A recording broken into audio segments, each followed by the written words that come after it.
সম্মানিত বন্ধুরা, আসসালামু আলাইকুম। আসলে ইসরায়েল চাচ্ছে কি? আসলে ইসরায়েল যেটা চাচ্ছে সেটা হলো গাজাবাসীকে বিতাড়িত করতে চাচ্ছে। ফিলিস্তিনিবাসীকে বিতাড়িত করে তাদের ঘরবাড়িগুলো ধ্বংস করে সেই ঘরবাড়ি পরিষ্কার করে সেখানে তারা নতুন করে আবাসন তৈরি করতে চাচ্ছে এবং সেখানে তারা একটা ভবন নির্মাণ করতে চায়, সেটা মূলত হলো দাজ্জালের থার্ড টেম্পল। এবং সেখানে তারা ভবন নির্মাণের পর তারা গ্রেটার ইসরায়েল তৈরি করতে যাচ্ছে। তো এবং সেখান থেকে তারা যদি গ্রেটার ইসরায়েল তৈরি করতে পারে এবং সেখান থেকে তারা বিশ্ব শাসন করবে, দ্য নিউ ওয়ার্ল্ড অর্ডার যেটা বলা হয়, এখন যে এজেন্টরা যে লক্ষ্যে কাজ করতেছে। এবং ফিলিস্তিনবাসীকে তারা নারী, শিশু, বৃদ্ধ তাদেরকে এত পরিমাণ হত্যা করতেছে, এর উদ্দেশ্য হলো যে তারা যেন এখান থেকে বিতাড়িত হয়ে চলে যায়, হয়তো মিশরে যাক, কেউ সুদানে যাক, কিংবা মিডিল ইস্টের অন্যান্য দেশে যাক। পার্শ্ববর্তী যে দেশগুলো আছে সেই দেশে তারা বিতাড়িত করতে চাচ্ছে। তো আপনারা জানেন, তো ফিলিস্তিনবাসী এমন একটা জাতি, তারা কখনোই কোনো দেশে শরণার্থী হিসাবে দিতে চায় না। তাদের কথা হলো আমরা এখানেই মারা যাব। তো এই জন্যই ফিলিস্তিনবাসীর বেশি দুর্ভোগ। তো তারা সেখানে থার্ড টেম্পল নির্মাণ করবে এবং সেটা কেউ রুখতে পারবে না এবং রোখার মতো ক্ষমতা কারোই নাই। হ্যাঁ, এই জায়নিস্টরা অবশ্যই সেখানে থার্ড টেম্পল নির্মাণ করবে এবং দাজ্জালের যখন থার্ড টেম্পল নির্মাণ হবে তখন কিন্তু দাজ্জাল ওইখানে সিংহাসন থেকেই তারা সে বিশ্ব শাসন করা শুরু করবে।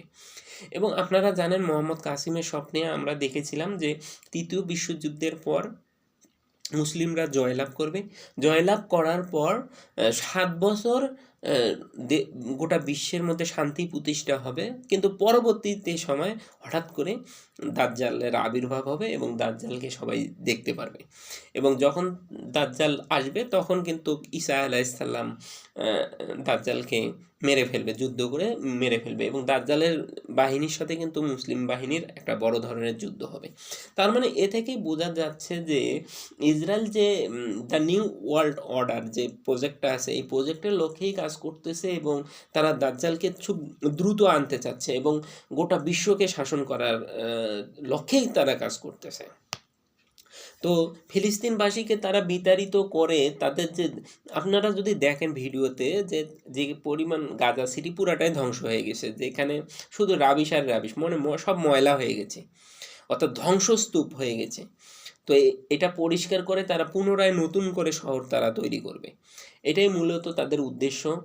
এবং আমি জানি না এরপর কি হবে ভবিষ্যৎবাণী অনুযায়ী। আমরা জানি মোহাম্মদ কাসিমের ভবিষ্যৎবাণী অনুযায়ী সেখানে তারা থার্ড টেম্পল অবশ্যই নির্মাণ করবে। মোহাম্মদ কাসিম দেখেছেন যে এখানে একটা ভবন নির্মাণ করবে, সেটা বাদামি রঙের ভবন, এবং সেটা আমরা ধারণা করছি সেটাই থার্ড টেম্পল অবশ্যই।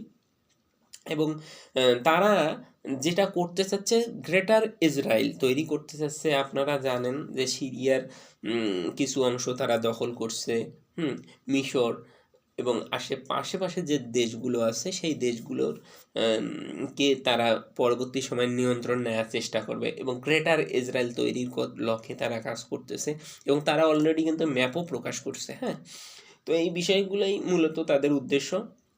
তো আমি বলবো, মোহাম্মদ কাসিমের যদি আমরা ওই স্বপ্নটা ব্যাখ্যা বা বিশ্লেষণ করার চেষ্টা করি, অবশ্যই তারা বিশ্ব শাসনের লক্ষ্যেই কিন্তু তারা কাজ করতেছে। তো এই পৃথিবীতে ১ কোটি ইহুদি বাস করে। ১ কোটি ইহুদি এই ২০০ কোটি মুসলিমকে শাসন করতেছে। হ্যাঁ, তো এটা মানে খুবই, কি বলবো, এটা আমাদের ব্যর্থতা। আমরা ২০০ কোটি মুসলিম তাদের সাথে পারতেছি না। তো আমি বলবো আপনারা অবশ্যই মোহাম্মদ কাসিমের স্বপ্নটা পড়বেন এবং আপনারা অনেক কিছু বুঝতে পারবেন। তো আপনারা সবাই ভালো থাকুন, সুস্থ থাকুন। আসসালামু আলাইকুম।